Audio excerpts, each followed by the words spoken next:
కర్నూలు జిల్లా ఎమ్మెగనూరులో సోమప్ప సర్కిల్లో ఉద్రిక్తత నెలకొంది. నిన్న మాజీ ఎమ్మెల్యే చెన్నకేశవరెడ్డిపై పోలీసుల తీరును నిరసిస్తూ వైఎస్ఆర్సీపీ నేతలు ఆందోళన చేపట్టారు. ఈ క్రమంలో ఎస్ఐ నాయక్ వైఎస్ఆర్సీపీ కార్యకర్తల పట్ల దురుసుగా ప్రవర్తించాడు. దీంతో పోలీసుల తీరుపై వైఎస్ఆర్సీపీ నేతలు తీవ్ర ఆగ్రహం వ్యక్తం చేశారు.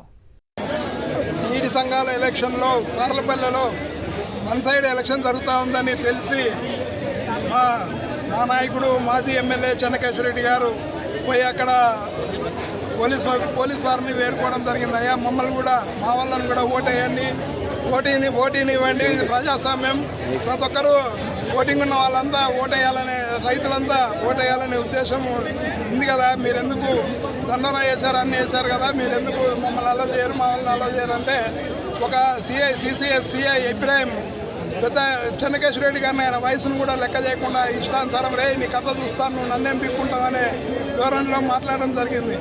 అయ్యా జయనాథ్ గారు, మీకు అధికారంలో ఉన్నారు, మీకు దమ్ము ధైర్యం ఉంటే నిన్న జరిపిన సాగునీటి ఎలక్షన్లు రద్దు చేసి సామరస్యంగా ప్రజాస్వామ్యబద్ధంగా నిర్వహించాలని మేము డిమాండ్ చేస్తున్నాం. కర్నూలు జిల్లా ఎమ్మెగనూరు సోమప్ప సర్కిల్లో ఉద్రిక్తత నెలకొంది. నిన్న మాజీ ఎమ్మెల్యే చెన్నకేశవరెడ్డిపై పోలీసుల తీరును నిరసిస్తూ వైఎస్ఆర్సీపీ నేతలు ఆందోళన చేపట్టారు. దీనికి సంబంధించి పూర్తి డీటెయిల్స్ మా ప్రతినిధి లోకేష్ అందిస్తారు. లోకేష్, మహేశ్వరి, ఏదైతే కూటమి నాయకులు చెప్తున్నారో దానికి అనుగుణంగానే ఈ రోజు పోలీసులు వ్యవహరిస్తున్న తీరు కనపడుతుంది. నిన్న మనం చూసాం మాజీ ఎమ్మెల్యే చెన్నకేశవరెడ్డి మీద సిఐ దురుసుగా వివరించడం జరిగింది, ఇష్టానుసారంగా మాట్లాడడం కూడా జరిగింది.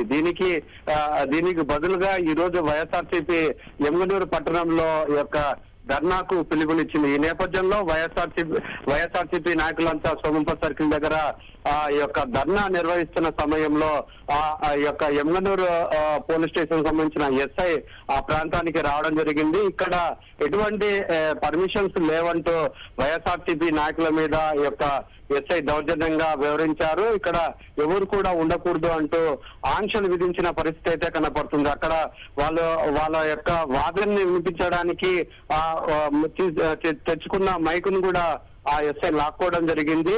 ఖచ్చితంగా మీరు ఏం చేస్తారో ఏమో ఇక్కడ నుండి క్లియర్ చేసి వెళ్ళిపోవాలి, ఎవరికి ఎటువంటి పర్మిషన్స్ లేవని చెప్పేసి చెప్పడం జరిగింది. దీనితో అక్కడున్న వైఎస్ఆర్సీపీ నాయకులతో వాగ్వివాదానికి దిగడం జరిగింది. ఇష్టానుసారంగా మరొకసారి కూడా ఎస్ఐ వైఎస్ఆర్సీపీ నాయకుల మీద దౌర్జన్యాన్ని, తమ ప్రతాపాన్ని చూపిస్తున్న పరిస్థితి అయితే కనబడుతుంది. ఎందుకంటే ఈ యొక్క కూటమి ప్రభుత్వం అధికారంలోకి వచ్చిన తర్వాత ఈ యొక్క కక్షపూరితమైన రాజకీయాలు అనేది కొనసాగుతూనే ఉన్నాయి. వైఎస్ఆర్సీపీ నాయకుల మీద దాడులు, అక్రమ కేసులు కూడా జరుగుతున్న పరిస్థితి. నిన్న జరిగిన నీటి సంఘ ఎన్నికల్లో కూడా చాలా దౌర్జన్యంగా వ్యవహరించారు. అంతేకాకుండా వైఎస్ఆర్సీపీ నాయకుల మీద ఇష్టానుసారంగా ఈ యొక్క పోలీసులు వ్యవహరిస్తున్న తీరు చాలా స్పష్టంగా కనపడుతుంది. Maheshwari, right, thank you Lokesh.